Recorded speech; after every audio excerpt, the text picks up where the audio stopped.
Coach Robbie Wang of the Penn State Baseball team and senior outfielder Sean Deegan. Want to start with questions? Talk about how you guys are feeling coming out of practice, like how prepared you're feeling for the season coming up. Me or him?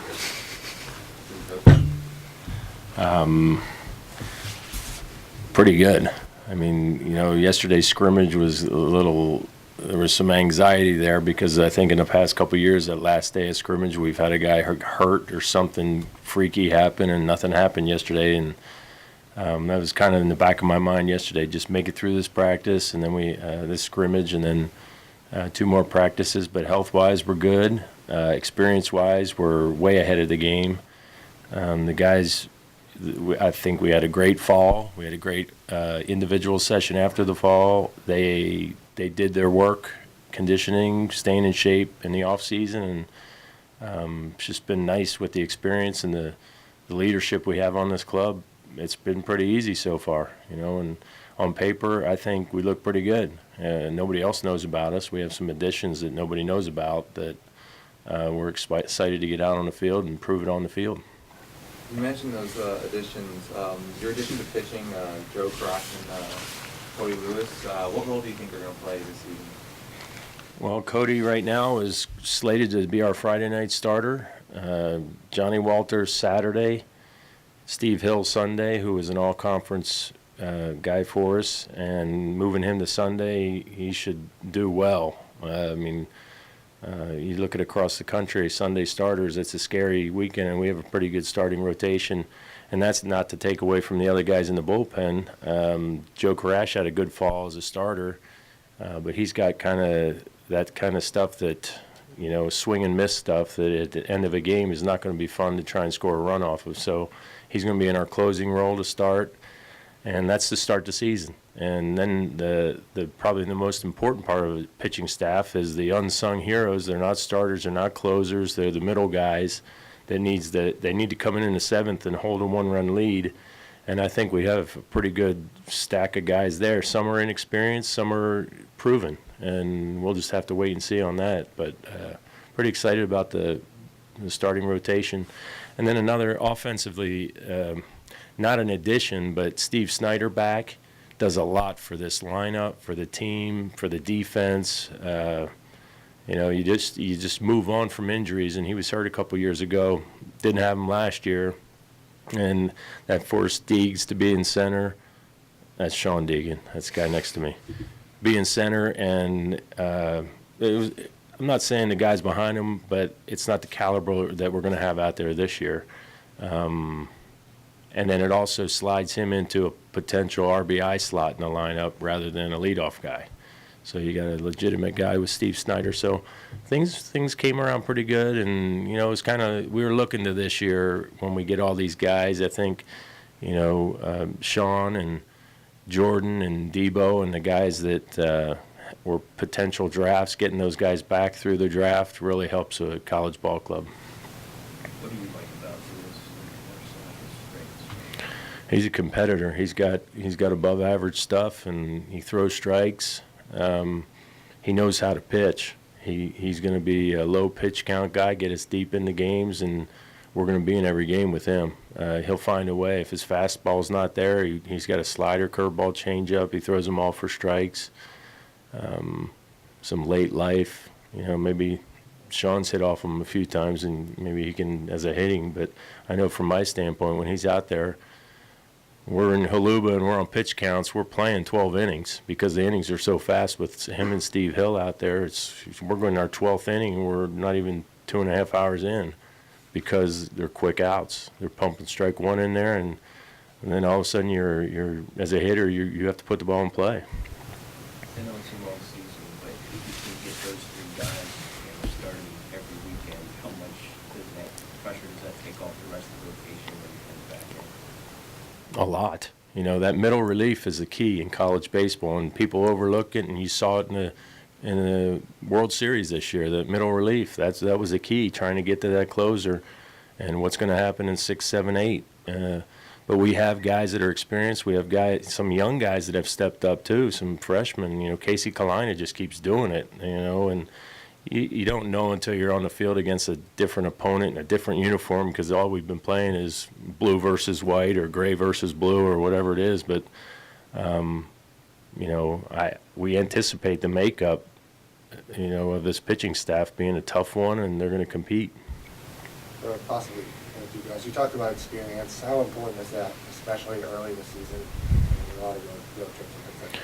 Well, these guys have been there and done it. I mean, making the tournament last year was huge for us, just getting in there. We had a couple injuries, and we squeaked in. We had high expectations last year, and losing Ignis and Walkling it definitely hurt us, depth-wise on the mound, because you have to stay in games, and I think offensively we went to work on the strikeouts, and I think we've gotten a lot better in that area, just putting balls in play, especially the bottom of the order, top of the order, guys that need to be contact guys. I lost my train of thought. What'd you ask me? How important the experience is. Oh. Well, going on, how many times you been to the Big Ten Big East Challenge? 3? 3, yeah. I mean, it's the third time in the same hotel. We know the restaurants, the routine. We know the challenges of a 4 o'clock game, having 2 games ahead of us, running late, and just been there, done it. And the younger guys have really taken to these guys and paying attention. So there's a lot of things that maybe normal people out there listening on the radio or watching, they don't understand what you go through on the road to travel. And 4 o'clock game does not mean a 4 o'clock game. We have to be ready for that. We have to adjust to all the time changes and everything. So it's things like that veteran clubs help with. You talked about losing a couple pitchers to injury last year. How are they coming back recovery-wise? Walkling is, we're going to take it easy with him for a couple more weekends, and but he's close. I mean, he had Tommy John last year. He got the year back, medical red shirt. So that's how early it was. It was crazy. He's 6-0, and he got his year back. He was big for us. And there's another addition that we didn't have down the stretch last year. And Ryan Ignis he's had chronic shoulder, elbow. And he just had Tommy John surgery, and he's been fighting it for a year. I think he injured it last year, right before Michigan State, actually. He's decided he's going to just help us out in a student coach type role, just be around the team. And I think he's going to graduate, he's going to forego his eligibility. So it's good to have him just be around, be a part of the team. And then, Sean, what would you say are some of the keys to success for this season for you guys as a team? I think that this team's a lot different than some of the teams in the past, just with how close-knit we are, and just like the friendships that we have all together. Not just the talent that we have, because obviously this team on paper is really good, but just there's a different atmosphere in the locker room this year. Just everyone's a lot tighter. Everyone's just got that camaraderie, and I think that'll be what comes into play later on in the year, when we're fighting and we've been traveling and making it to, trying to get to the tournament and stuff like that. Just having that camaraderie and that teamwork and all those friendships just coming together, I think that'll help us down the road. And then what are you looking for in these first few games? What have you kind of improved upon in the offseason that you're looking to utilize in the first few games? Well, I think that obviously our pitching is done really well. A lot of our starters, Cody, Steve, and Johnny, they've been pitching deep into our scrimmages, going 7-8 innings. And just like Coach Wine said, we're just working on putting the ball in play more, working on, working the pitchers, trying to get deeper into counts. And, we've been playing good defense. Just everything's been looking pretty good. Your first few years here, you guys from all across the country. This class, I think, like 610 guys from Pennsylvania, a couple guys from Virginia, New York. Is that just how it shook out, or are you guys making more of an effort to try to get the best guys in the state before you go out? Yeah, our concept. I heard Coach Paterno say this one time at some meeting somewhere, that for some reason it's thought that a kid from California is better than a kid from Pennsylvania, being in Pennsylvania, just because he's farther away. That sticks in my head all the time. But when we came in here, we had contacts elsewhere. So we're going California, Texas, Florida, the JUCO route, all that. It takes time to develop relationships and recruiting, and it takes years and trust from those coaches, understanding that those kids are going to come here and get better and improve, get an education, and be looked out, be taken care of. And I think that's growing and growing, and it helps with Sean and Jordan and Joey, and going back, and the questions come. The families know they all play these tournaments all summer, and they get to know who's going where, and parents, and they all communicate. So it just took a little time, a little extra effort in that process, getting out. And in the spring it's tough, but the contacts, Coach Fulmer's done a good job with keeping up with contacts and the recruiting in the area. And you obviously try and keep the local guys here, try and keep guys in state. And for one, it's great for families to be able to see their son grow up and play. And for two, if they're good enough to play here, we want them. So it hasn't been any shift or anything. We're always looking for players, and if we get a guy from Pennsylvania we like that fits in, we'll take him. Sean, you mentioned kind of friendships on the team. How important is that team chemistry to sort of bring in the new guys to the culture? Yeah, I think that's something that's really good about our team is that, especially even myself when I came in as a freshman, there's never been that separation of, seniors and freshmen and sophomores. It's always been, freshmen come in, we know that they're good enough to play, and, they can contribute to us, so we're not going to treat them any differently than, we would somebody else. I think that definitely helps. That's helped me. It helped me growing up here, and I think that there's a few guys on, that came in as freshmen this year that are definitely going to help us out, and they're definitely going to be guys that we need to, step up even in a young role. So I think that just our friendship and just the way that we all come together and the camaraderie that we have is going to help us out and help those guys be more comfortable, when it's their turn to, step up to the plate or, have to go in there and pitch in a tough situation. How would you describe the team's personality this season? Like, you guys are a loud, outgoing team, or you guys are quiet? Like, lead by example. I definitely think that we're a loud, outgoing team. We definitely have some guys that are quiet, but we got a couple new guys from California, that are out there and pretty funny. So I think that's always been the way we are. We're always loose, always having a good time, always cracking jokes with each other, and that's just how we do well. We're not trying to be uptight. We play better when we're loose and having a good time with each other, and that's where the friendships and the camaraderie comes into play. And I think we're definitely a team you'll hear from the dugout. So we're definitely loud.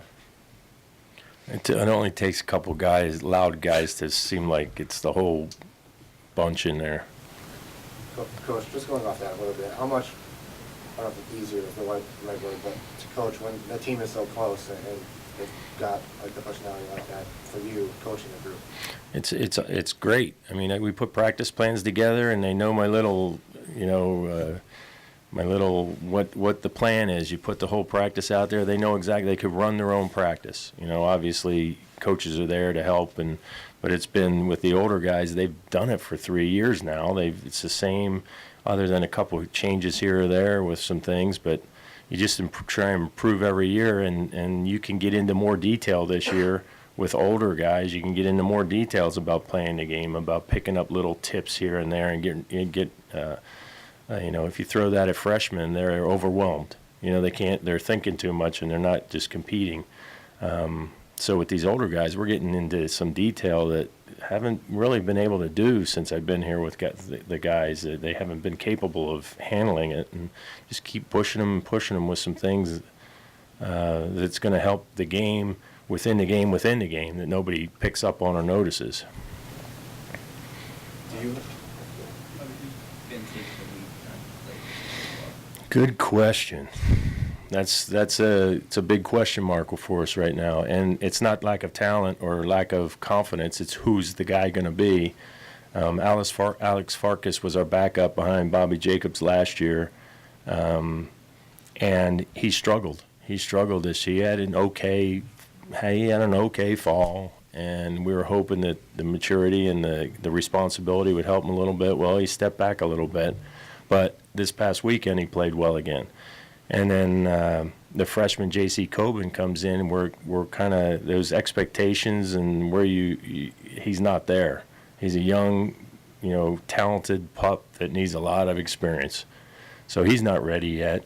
I wouldn't hesitate putting him in a game if I had to, if we had a couple run lead and everything, but he's not ready yet. And then Ryan Clark, who hurt his ACL a couple years ago, he was an outfielder, slides in, pops up and tears his ACL, misses a year, played outfield for us last year some. Well, he came in as a catcher. We put him behind the plate, and he looked like he didn't skip a beat. So, Farkas and Clark are number ones, somewhere number two, but Clarkie's also going to stay in touch with the outfield. And then J.J. White's a freshman that can hit. So DH, third catcher, I don't know. It's a good question. I mean, we sit here and talk about it every day up in the office. But I think it's pretty close right now, Clark and Fark. How about that? It's better than saying Fark and Clark. Is that another advantage of having pitchers who can eat innings and will go out and keep pitch counts low? Does that make it easier when you're not sure who's going to be behind the plate? To me, if I was a catcher, I would love catching Lewis and Hill. I mean, it's like a video game back there. You just push a button, okay, I'm going to throw a curveball outside corner right here, and I mean, it's fun. You can mess with some hitters, and they're throwing every pitch in every count. It doesn't matter. 3-0, don't expect a fastball down the middle. They're going to throw a changeup if they think you're a hitter that's going to swing away. So those two guys would be fun to catch. I think a little bit easier to catch. Johnny Walters is the guy that probably has the most upside on the staff, and he continues to get better and better and better. And I'm afraid we might have a chance at losing him this year with the draft if he pitches like he can, which is good. That means we had the year that we should. But he can be tough to catch, and Karash can be tough to catch. So I think the biggest thing back there behind the plate is just leadership, taking control of the pitching staff and handling it. Know the personalities and just taking charge. And that's where Clarkie, I think, there's like a calming effect back there. He might not throw everybody out, might not be that, big-time catcher that stands out, but he's going to be a guy that you don't even notice during the game. And that's kind of like a good umpire. You don't even notice him. What would you say? Do you have any scouting report on the teams that's coming up, like Seton Hall, Cincinnati, West Virginia? Yeah, we've been working on it. I mean, you look at the end of last year, the teams that play them, you're working on that. And I know we're getting some reports in. Seton Hall is going to pitch and be, just overall. They're going to have some arms, and offensively they're not going to be a threat. But we've played some close games with them over the years down there. And then the sun, wind, grass, dirt. Let me throw that factor in there, being outside for the first time. Actually, this spring's been good, but being on grass and dirt is a big difference. Having the sun in your face, dealing with that. West Virginia, same thing. It's just kind of the same thing. Nothing special. Just don't make mistakes, and we'll have a chance to win early in the year. That's what's great about the Big Ten Big East Challenge. Anything else? Okay. What, are we over or something? 18 minutes. Not bad. 18 minutes over? No, you went 18 Well, minutes. go ahead and tweet that then. Nothing else? Let's go eat. Thanks, guys.